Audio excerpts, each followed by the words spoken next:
안녕하세요. 플라이하이브입니다. 오늘은 제가 문경에서 요즘에 주로 비행을 하는데 아침 시간에 하이크 앤 플라이 하는 장비들과 그 장비들을 선택한 이유 그리고 대충 걸리는 시간들 뭐 이것저것 해서 말씀드릴까 합니다. 이제 착륙장에 차를 대놓고 걸어 올라가면은 보통 1시간 반 정도가 평균적인 시간인 것 같습니다. 조금 타이트하게 걸으면 1시간 정도 걸리는 것 같고요. 그리고 요즘은 날이 추워가지고 별로 땀도 안 나고 일단 계속 올라가는 거죠. 쉬면 추우니까. 그래서 1시간 10분 정도인 것 같습니다. 하이크 앤 플라이를 아침에 주로 하는데 해 뜨는 거를 보고 싶으면은 일출 시간 전에 도착을 해야지 볼 수가 있죠. 그리고 제일 아름다운 일출을 보기 제일 아름다운 시간은 해 뜨기 전 30분부터 해 뜬 후에 30분. 요 정도 1시간 정도가 제일 이쁜데 그러려면은 1시간 반을 이제 등산 시간으로 봤을 때 착륙장에서 2시간 전에 출발을 하면 일출 보고 비행할 수 있는 조금 더 사치를 부리면 뭐 텀블러에 따뜻한 커피 정도 가져가면 아주 멋진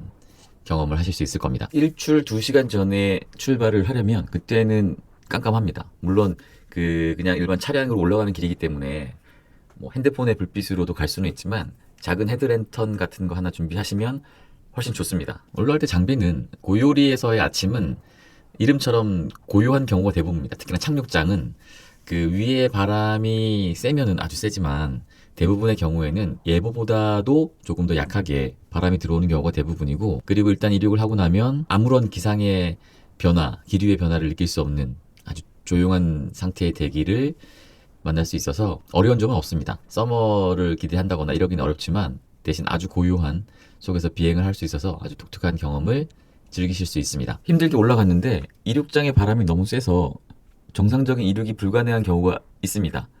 그런데 문경은 그런 경우에 그 낮은 이륙장이 있기 때문에 그곳으로 조금 내려와서 비행을 충분히 할 수 있습니다. 그 낮은 이륙장은 그 바람이 센 경우에도 내려오면은 적당한 이륙 바람이 되기 때문에 아직까지 걸어 올라가서 비행을 하지 못하고 내려온 경우는 없습니다. 아침에 하이크 앤 플라이 할 때. 현재까지는 그렇습니다. 장비는 가볍게 꾸미는 거죠. 이게 내려오는 게 목적인 비행이기 때문에 거기에 맞는 장비들을 준비하는 게 비행을 하는데도 좋고 등산을 하는데도 좋은 것 같습니다. 저 같은 경우는 하이크 앤 플라이에 필요한 모든 장비를 넣고 조그마한 바리오까지 포함해서 하면은 한 8kg 정도 나오는 것 같습니다. 지금 이제 겨울이니까 이제 그 비행복하고 뭐 장갑도 좀 두꺼운 거 끼고 고글에 뭐 이래저래 해서 그 정도 나오는 것 같고요. 여름에는 이번에 뉴질랜드 갔을 때는 하이크 앤 플라이 장비 보면은 한 6kg 정도 되는 것 같습니다.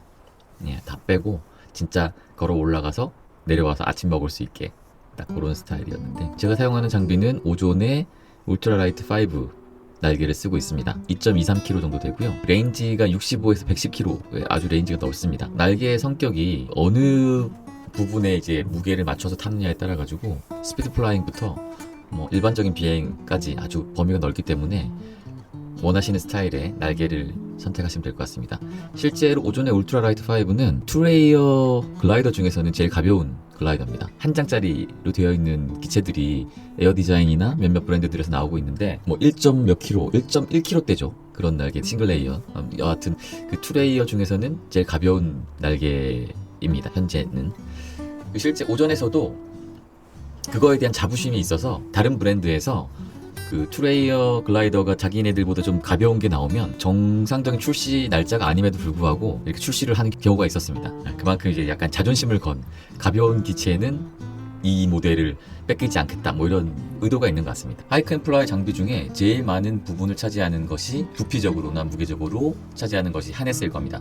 이 하네스는 아주 초경량, 그 오존의 에프라이트 같은 경우는 200g이 채 되지 않고 우드밸리에서도 이번에 그 천대기로 만든 하네스가 있죠. 가벼운 거 쓰면 좋은데 요거는 안전과 직결되기 때문에 본인의 비행의 스타일과 착륙의 스타일 그리고 착륙에 대한 확신이 어느 정도인지를 알고 거기에 맞는 프로텍터가 달려있는 장비를 선택하는 게 좋을 것 같습니다. 오존의 스위치 같은 모델도 그 에어 프로텍터를 꼈다 붙였다 할 수 있는 모델이고요. 제가 사용하고 있는 트랜스 알프스 2 모델도 백 프로텍터를 떼다 붙였다 할 수 있습니다.